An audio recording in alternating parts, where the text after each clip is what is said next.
Hi teammates! Do you want to join us in our adventure with the Camprends? Sometimes you just need to step away from the noise, the rush, and the routine. This weekend we found peace, laughter, and joy.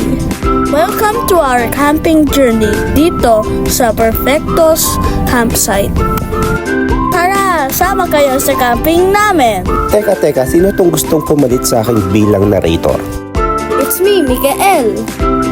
Sige na nga, sama kayo sa camping namin?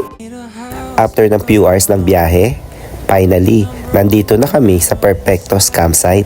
Grabe, ang ganda ng view, lalo na yung iconic na bato. Nauna na yung tropa. Tayo na, mag-set up na tayo ng tent. Ayan, teamwork is the key. Siyempre, masaya mag-set up pag tulong-tulong.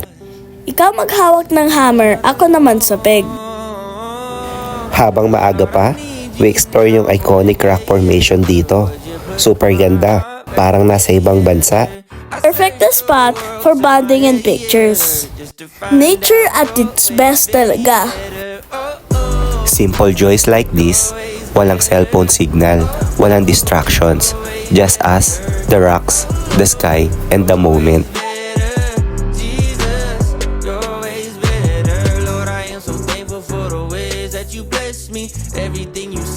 Pagkatapos mag-explore, time to prepare for dinner.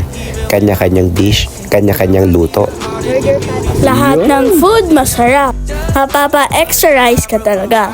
Sa ganitong simpleng moment, naalala ko ulit that God's ways are better.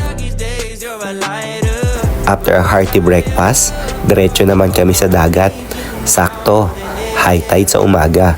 Perfect time para mag-swimming at mag-relax sa tubig. Ang sarap sa tubig. Ang lamig pero masaya. Parang water park pero nature's version.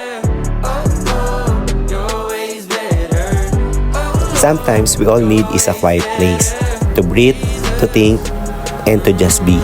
Sa gitna ng nature, we just reminded that slowing down is not wasting time. Minsan, it's how we find peace. Here on this rock, I remember, life doesn't always have to be loud to be meaningful. After swimming, maglaro naman tayo ng beach games with friends. Simple lang, hanapin ng item sa buhangin. Pero grabe, ang saya. Kahit simpleng game lang, basta kasama ang tropa, siguradong good vibes. This weekend reminded me something important, that life doesn't have to be perfect to be beautiful. Being surrounded by family and friends, away from all the noise, remind us that God's ways is always better.